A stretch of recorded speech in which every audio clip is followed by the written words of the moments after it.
Bonjour et bonsoir à tous et bienvenue dans la septième illusion. Aujourd'hui, je suis Joe et avec Hugo, nous allons parler du film Wishbone, sous tension, que nous avons pu voir grâce à son distributeur. Mais tout d'abord, parlons du film. En Grèce, Kostas est depuis peu agent de sécurité dans un hôpital public sous tension. Sa famille ayant de graves problèmes financiers, il se laisse entraîner dans une combine, montée de toutes pièces, un dossier pour faute médicale. Entre l'appât du gain et son intégrité, le choix est difficile. D'abord, Hugo, avais-tu déjà une attache par rapport au cinéma grec et après, qu'as-tu pensé du film? En réalité, je n'ai pas énormément d'attache avec le cinéma grec. D'abord parce que le cinéma grec s'est très largement étendu au reste du monde. On parlait à une époque de Costa Gavras qui avait des origines grecques mais qui a beaucoup tourné en France. Aujourd'hui, on parle aussi de Yorgos Lanthimos qui vit aux États-Unis. Donc, à proprement parler, le cinéma grec n'existe même pas vraiment encore, quoi. C'est-à-dire qu'il y a forcément des films qui existent et il y a des exceptions, mais ce n'est pas une cinématographie puissante, ce n'est pas une cinématographie absolument riche, comme peut l'être absolument chacune des cinématographies d'Europe. C'était déjà pour le cinéma un territoire assez marginalisé. Et je pense qu'il y a beaucoup à découvrir et à redécouvrir dans le cinéma grec. Justement, c'était aussi ce qui m'avait attiré avec ce Wishbone, c'était l'idée de découvrir une cinématographie, de découvrir aussi donc un pays à travers ce film. Et l'image qu'on se fait de la Grèce, on la connaît, hein, et elle correspond un peu à ce que le film nous montre et essaye de nous montrer, c'est-à-dire une extrême pauvreté au sein même de l'Union européenne, ce qui est quand même absolument dramatique, et on oublie trop souvent cette part de réalité-là. Donc disons que j'avais quand même des attentes autour d'un film qui pourrait être social, qui pourrait être aussi politique. La question est éminemment juste, puisque c'est tout le postulat de Wishbone que de se poser la question de comment fonctionne un service public dans un pays qui financièrement dégringole et dont la population est dans une misère absolue. Maintenant, la question de l'Europe, finalement, elle ne se pose pas tant que ça, mais ça restreint, disons, l'horizon politique de ce film, et ça permet aussi de regarder la Grèce telle qu'elle est, et c'est peut-être aussi l'un de ses premiers points positifs. Maintenant, si on me demande vraiment ce que j'en ai pensé, je trouve que c'est un film assez délicat dans son approche, puisque il est très rude. D'abord, rythmiquement, c'est presque plus ou moins 2 heures, il me semble, qui sont parfois, franchement, il faut le dire, assez imbuvable selon certains moments du film. Et en même temps, ça a cette sécheresse qu'on pouvait s'attendre avec ce genre de film, et avec aussi sa période estivale.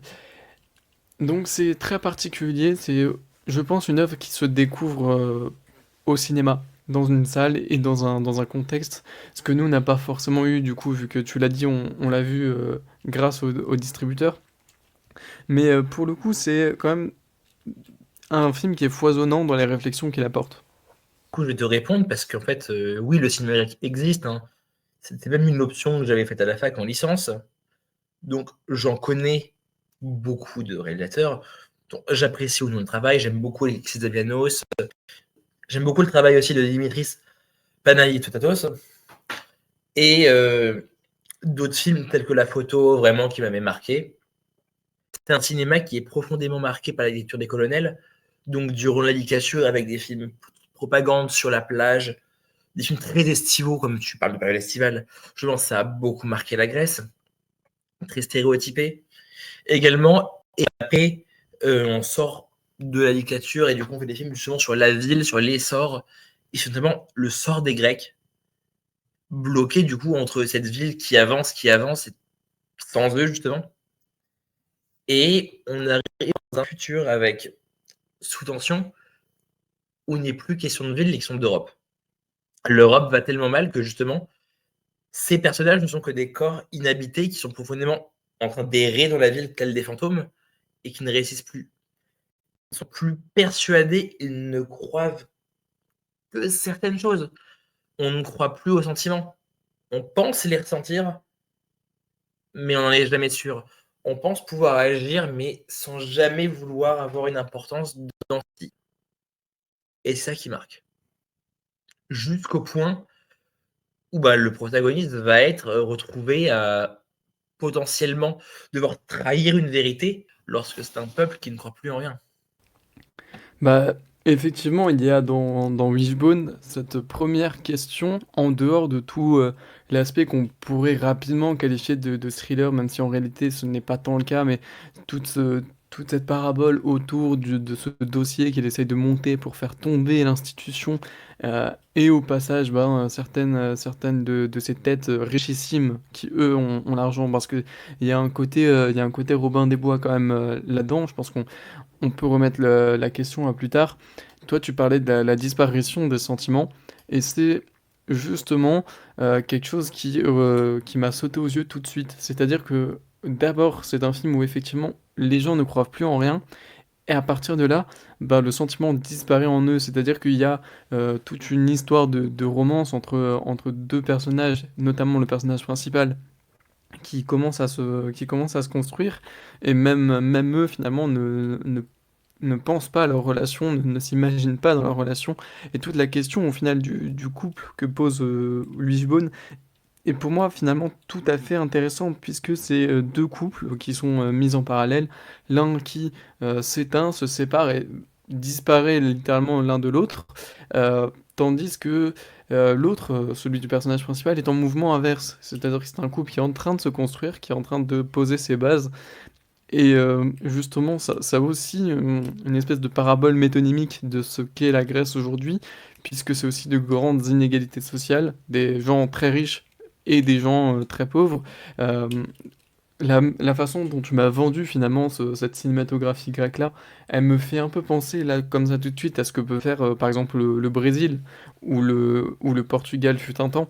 Euh, Dans le sens où bah, ce sont des populations extrêmement pauvres qui sont filmées comme telles, mais on sait toujours qu'il y a au-dessus, quelque part, euh, des gens beaucoup plus riches. On pense à un film par exemple comme Terre en transe, qui est un film brésilien des années 70, qui relevait aussi de cette idée-là, qu'il y a au final deux peuples dans un seul pays, et deux peuples qui se séparent de plus en plus. Et au final, cette question-là, nous, on l'apparente à la Grèce.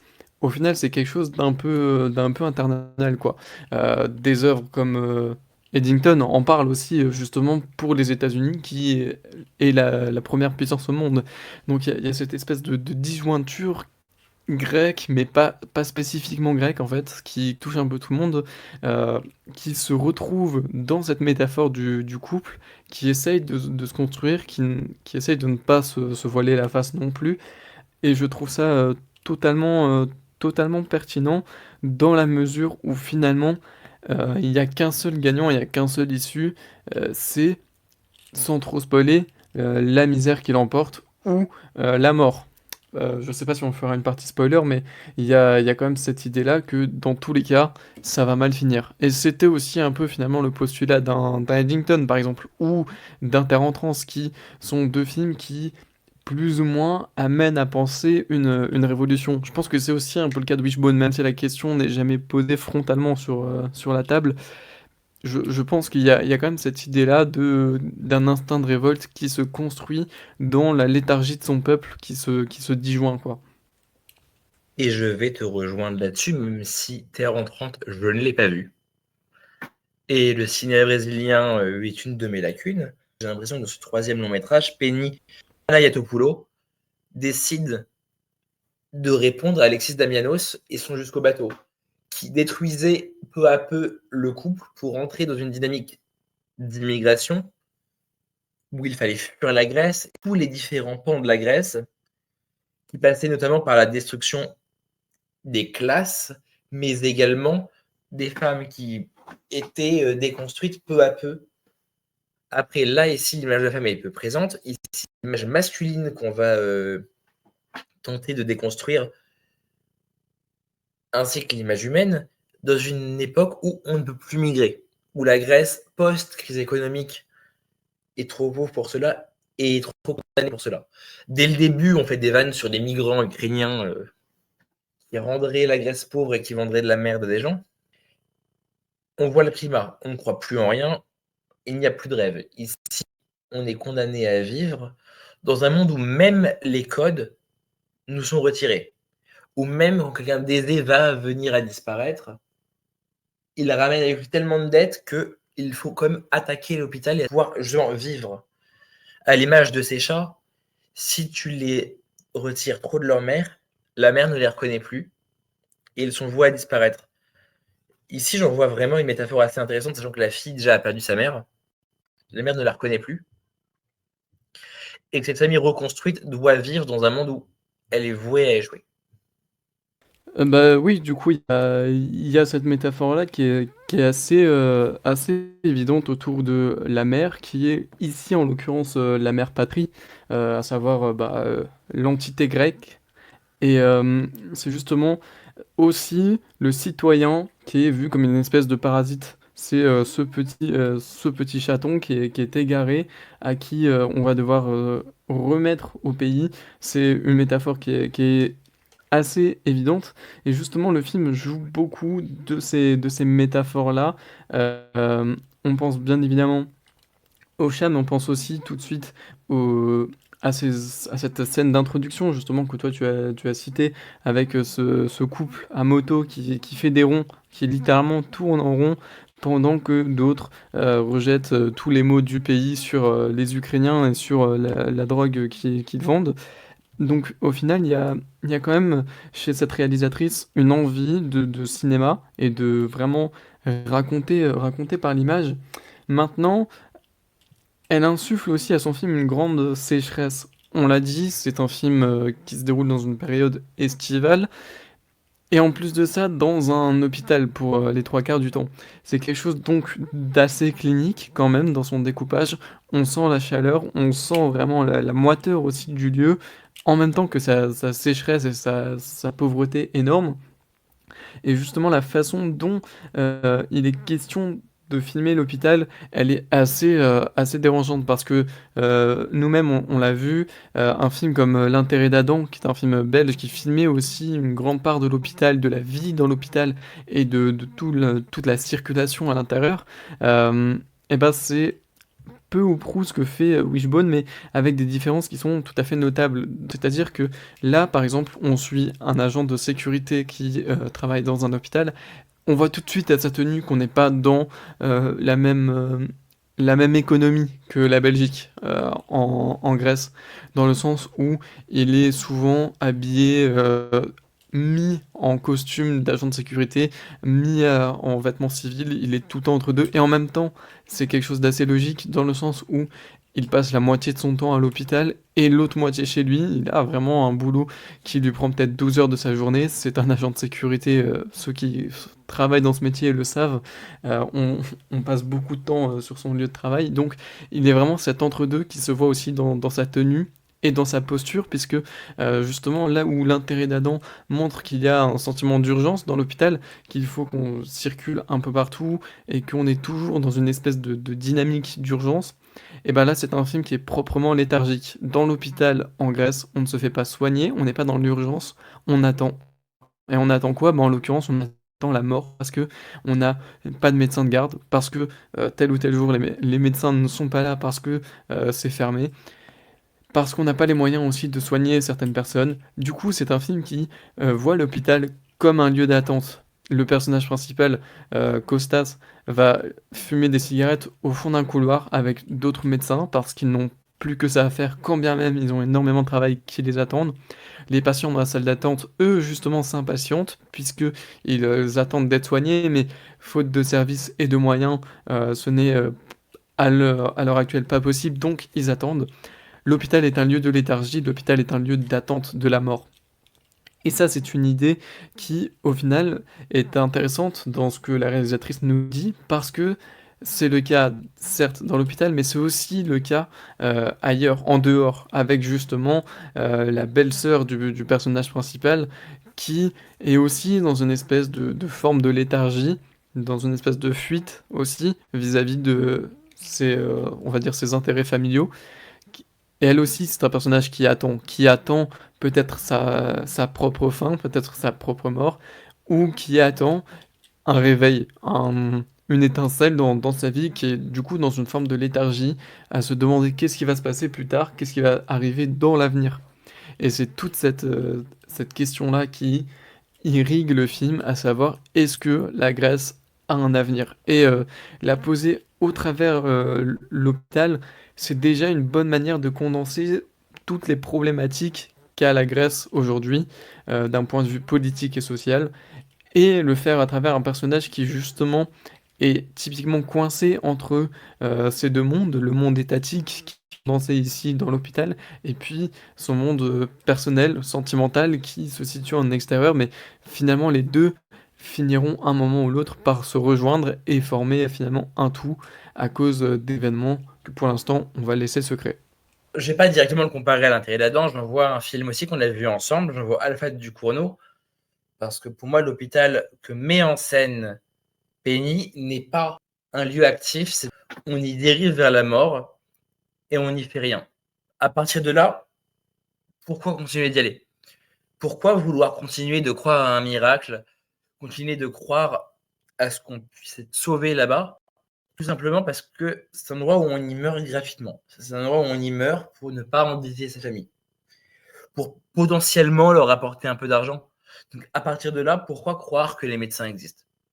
Et c'est là où, évidemment, on va dériver vers ce que vous attendez, du coup, ce faux contrat pour accuser les médecins de faute, mais ils en sont très clairement fautifs au premier degré. En n'ayant pas de médecin, c'est une faute médicale. En n'ayant pas d'IRM, sans mourir totalement le père de la gamine, ils en sont fautifs. En transvasant d'un hôpital à un autre, évidemment que les corps en Grèce n'existent plus. Vraiment, ce sont que des âmes en peine. Comme tu le dis, c'est fumé de corps au fond de l'hôpital. Personnellement, j'envoie la lanterne de Jack. Vraiment, c'est un enfer à suivre. Et d'un côté, cette mère qui, oui, pour moi, elle attend sa propre fin. Parce que le corps de ces personnages n'existe quasiment plus. Il y a l'action de tourner en rond sur cette moto en introduction. Il y a ces corps qui fument, mais il y a surtout des corps sans vie. Ce corps qui, à la cuisine, nous explique que rien que faire cuire une pomme de terre d'une certaine façon n'est plus possible. On est dans un système kafkaïen où justement le système a mangé déjà tous les humains et on y reste pour attendre potentiellement une mort certaine. C'est un film qui nous laisse également sur cette double fin possible, mais où très clairement, à l'image de ce climat estival, cette sécheresse économique tend vers une sécheresse de rythme qui est aussi éreintante à suivre que pour ces personnages. Bah oui, du coup, je te rejoins sur cette idée totalement kafkaïenne du film, et c'est, on va dire, quelque chose d'assez ingénieux, mais je trouve aussi que le film empathie, puisque justement, nous-mêmes, en étant dans un lien de proximité avec le personnage principal, nous retrouvons dans sa léthargie, dans sa forme léthargique pure et dure d'attente, et nous-mêmes commençons à attendre. Et là, l'expérience du temps, du moins l'expérience du temps filmique, devient douloureuse. Et c'est là où on parlait en début d'épisode de justement un rythme qui est sans doute trop sec, trop douloureux. Je pense que c'est justement ce qu'on veut nous faire ressentir, et c'est pas agréable du tout. Mais c'est assez ingénieux justement de faire durer le film sur 2 heures, parce que je pense qu'on sera tous les deux assez d'accord pour dire que le film aurait pu durer beaucoup moins de temps et arriver à diffuser toutes ses idées. Mais je pense que c'est Eh un ben, choix je n'en suis pas esthétique que de le d'accord. faire durer. Ah ouais? Parce que justement, un film comme Wishbone, qui est dans une attente léthargique, doit mettre son spectateur dedans. Le spectateur est actif dans le film. Et j'aurais très clairement préféré que le film passe 1 heure de plus. Ça me paraît assez radical parce que pour moi un film peut durer 1h30 et te mettre dans un état de léthargie absolue. Il Ça n'y s'est a déjà vu. aucune scène du film à retirer, toutes les scènes sont pertinentes. Les rares mains liées apportent quelque chose au film. Et très clairement, personnellement, ce que je lui reproche, c'est de se finir non pas sur sa diégèse, mais sur une fausse envolée lyrique qui dénote du film. J'adore, par exemple, un certain cinéma de Losnitsa, qui, dans Deux procureurs, nous fait un plan séquence de 15 minutes de personnes dans une salle d'attente. Et le film aurait dû faire ça. je n'aurais pas été contre des plans séquences de 20 minutes en plan fixe justement sur ces salles d'attente qui sont bondées. On est dans le tram de Beetlejuice ici. Non, en fait, oui, je suis finalement assez convaincu, d'autant plus que le parallèle à Los Ninja tient énormément. Donc, c'était aussi un film extrêmement sec et extrêmement dans l'attente de la léthargie, mais cette fois-ci de la léthargie nationale, plus que la léthargie individuelle humaine. Euh, donc, je pense que c'est effectivement deux cinéastes qui Mais seraient la tout à fait léthargie nationale, pertinents elle y est de lier. aussi dans Wishbone. Ces salles Elle y est, mais d'attente, elle passe en au second plan. départ, oui, mais tu peux le voir, l'énergie individuelle d'une salle d'attente, comme tu peux voir cet hôpital comme la Grèce, et du coup, voir la Grèce qui attend son sort. Oui, oui, oui, oui, bien sûr. Non, mais dans cette idée-là, justement, Los Ninja n'a pas de personnage typique dans le sens où on va pas se lier à un personnage, on va se lier à un groupe social chez Los Ninja. Ce qui ici est le mouvement inverse quand même. On part de l'individu pour aller vers la société, Oui, je vois, vers ok. le social. Et du coup, je trouve que c'est justement deux cinéastes qui sont parfaitement liables et qu'on devrait peut-être ausculter un peu plus l'un par rapport à l'autre, dans le sens où Loznitsa, c'est aussi quelqu'un qui, alors certes, il me semble il est russe ou il est ukrainien, je sais plus, ukrainien, il me semble. C'est quelqu'un qui maintenant, qu'il soit russe ou ukrainien d'ailleurs, vit une situation économique, enfin, dont le pays vit une situation politique assez similaire finalement à, à ce qu'est celle de Wishbone.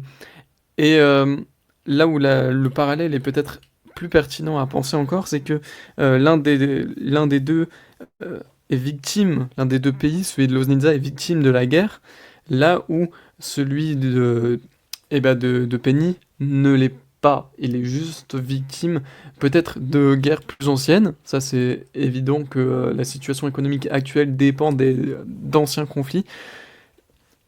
Mais il y a cette question finalement de la misère et aussi peut-être de l'abandon de l'Europe, de l'abandon étatique du continent.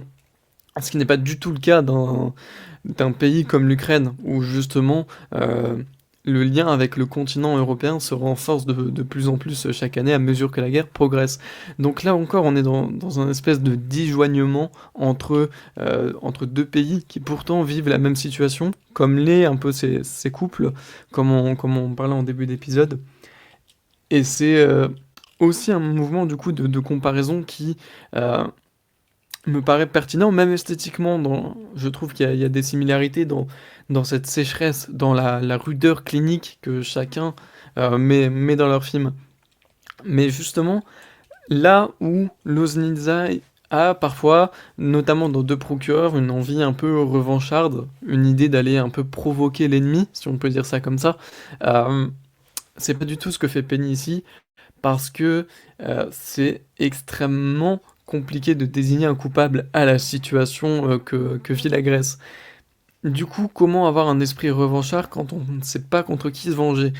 Alors ça ne peut mener qu'à une chose, et ça le film le montre légèrement, mais peut-être un peu aussi pas assez en sous-bassement, quoi. C'est cette idée de l'autodestruction du peuple. C'est le peuple qui se cherche des poux à lui-même, avec cette idée notamment du dossier médical, qui est là pour littéralement abattre un corps médical, un corps qui est aussi prolétaire finalement, parce que en Grèce, être médecin n'est pas forcément synonyme de bourgeoisie, dans le sens où il n'y a pas que les médecins, il y a aussi des infirmiers, des infirmières, des personnes de garde, et même des personnes avec qui on a un lien intimes qui ont aidé nos proches, qui étaient aussi à l'hôpital malgré toutes les difficultés.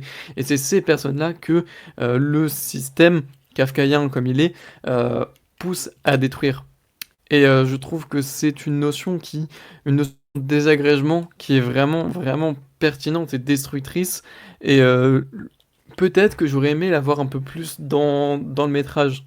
Je peux te comprendre, mais justement, l'idée revancharde de Penny, elle n'aurait pas été crédible. Ce qu'elle veut, c'est pas désigner un coupable, et en dissertant de cette façon-là, elle en trouve potentiellement 4. Et justement, en s'attaquant à l'hôpital public, tu t'attaques au public, tu t'attaques à l'État.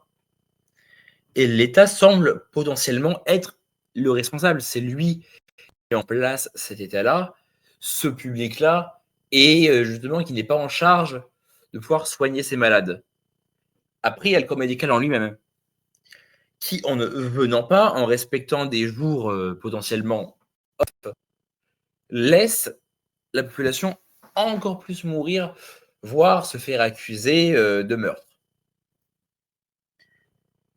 Et après, il y a une autre faute où j'aimerais bien avoir ton avis dessus, c'est la faute du couple. La faute des gens qui partent, justement. Je sais pas si elle essaye de mettre en place une certaine lâcheté grecque. C'est la première fois que j'en vois ça dans un film. Ou justement, qu'elle essaye de comprendre justement que ces personnages fuient malgré une situation impossible. Mais la revanche vers un passé, elle n'aurait pas été crédible dans le film, parce qu'elle n'aurait pas été nécessaire. La Grèce vit quelque chose qu'elle n'a jamais arrêté de vivre en ce moment. Je sais que j'ai toujours connu la Grèce comme un pays qui rencontrait des problèmes liés à l'économie et aux crises économiques. Donc je me suis demandé comment toi tu vois ça. Bah, justement, moi aussi, j'ai cette problématique-là, à savoir, bah, j'ai toujours connu la Grèce comme un territoire extrêmement pauvre, rejeté aussi par l'Europe et le monde occidental. Même à une époque, quand un certain cinéaste, justement comme Costa Gavras, parlait de la Grèce dans les années 60-70, voire un peu plus tard, c'était aussi cette idée-là qui ressortait.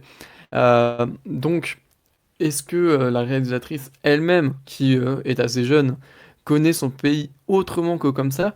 A-t-elle des souvenirs, a-t-elle des discours, des témoignages d'une Grèce prolifique? C'est toute la question qu'on peut se poser, et je pense que le film donne une réponse qui est assez simple. C'est que non, c'est que le film montre aussi différentes générations, qui va bien sûr de l'enfant à ce qui pourrait s'apparenter à la génération de nos grands-parents à nous. Euh, et les trois ont la même vie, vivent dans le même état, et les trois n'ont pas connu un état différent, dans le sens où la Grèce aurait été potentiellement plus prolifique à l'époque. Donc c'est aussi un pays qui est dans une situation d'attente, dans une situation de léthargie, on ne fait que de le répéter, mais qu'il est depuis extrêmement longtemps. C'est un pays qui n'aura même peut-être connu que ça finalement, encore plus depuis son entrée en Europe. Donc à partir de là, euh, effectivement, la question de désigner un coupable, elle est peut-être secondaire, voire inutile, dans le sens où le coupable, euh, on sait qui c'est. C'est d'une part, bien sûr, le gouvernement grec, à qui l'on peut reprocher beaucoup de choses, notamment dans sa gestion des services publics, mais aussi euh, c'est l'Union européenne. C'est un peu le vilain petit canard de ce film, parce que justement, il y a quelque chose d'assez intéressant dans sa mise en scène, c'est que quand les personnages parlent de leur salaire, de leur paye, de leurs dépenses, quand ils achètent des trucs, quand ils passent à la banque, c'est des choses qu'on voit souvent, hein, le flux monétaire dans le film, on le voit régulièrement. Et ben, on le voit que ce flux monétaire-là prend place dans un pays extrêmement pauvre, et pour autant, et là c'est une idée de mise en scène qui, outre le fait qu'elle est logique parce que c'est comme ça dans la réalité, mais vu qu'elle est montrée et qu'elle est exacerbée aussi par la caméra, est absolument géniale, c'est que ce sont des personnages qui payent en euros. Donc nous, citoyens français, on va dire, cette misère étatique-là, on ne la connaît pas. Et la voir justement dans un film qui prend son temps à nous montrer qu'on paye en euros et que les salaires sont payés en euros, mais qui ne sont pas du tout payés comme sont les salaires chez nous, et ben ça laisse à cogiter. Donc il y a aussi peut-être, outre le fait de montrer, de pointer un coupable du doigt, l'idée de potentiellement interroger l'Europe aussi. C'est un film qui est distribué chez nous, en France en tout cas, à partir du 20 août, dans des salles de cinéma. Donc ça va forcément parler à un public européen peut-être minoritaire, certes, mais il y aura cette idée de venir interroger directement l'Europe et pas venir interroger forcément la Grèce, pardon, parce que la Grèce, elle connaît son état et comme je l'ai dit, elle la connaît depuis très longtemps son état et elle sait qui sont les responsables. L'idée de Wishbone, d'ailleurs Wishbone, titre anglais, titre occidental, euh, c'est d'interpeller justement le monde occidental, le monde européen, sur la situation de la Grèce. Et le public cible, c'est justement nous, d'où l'intérêt aussi d'en parler et essayer d'élever les consciences. Et je vais te rejoindre là parce que pour moi, oui, la Grèce n'a pas besoin de ce film-là. Et le film n'a de grec uniquement que ses thématiques sur la ville et sur l'évasion. Mais dans la manière dont le film est construit, j'en vois énormément. Oui, on a parlé de Losnitsa, on a parlé aussi d'Attente, voilà. Regardez du Théo Ampoulos, c'est génial. Le film essaye de brasser beaucoup de thématiques de cinéma napolitain et de cinéma italien sur ce faux dossier, fraudé avec une mafia ou autre. C'est des thématiques que le spectateur lambda connaît. Le film en est encore plus marquant avec cette crise économique et aussi ces euros. Tout le monde a les images des JT sur la Grèce. Tout le monde pourrait c'est déjà une séquence de la crise économique qui est arrivée vers 2015. Je ne sais plus quand avait été diffusé ce JT-là. Oui, on parlait de salaire en euros et on voyait que évidemment c'était bien moindre là-bas.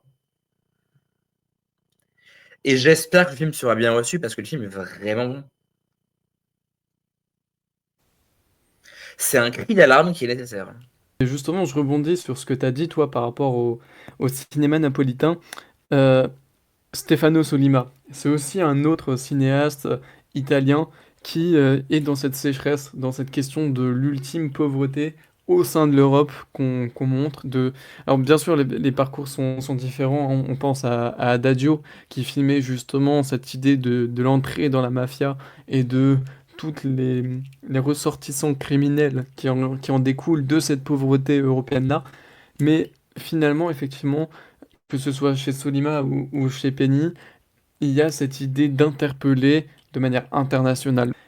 Et, euh, et je pense que c'est aussi pour ça qu'on en parle sur la septième illusion, parce que c'est un film qui a un message à faire passer, et un message aussi important, puisque ça nous permet de relativiser notre regard occidental, et c'est précisément pour cette raison-là qu'on vous invite à aller voir Wishbone, qui est une quand même relative surprise dans notre paysage cinématographique, qui est toujours aussi intéressant de parler de cinématographie alternative, si on peut dire ça comme ça.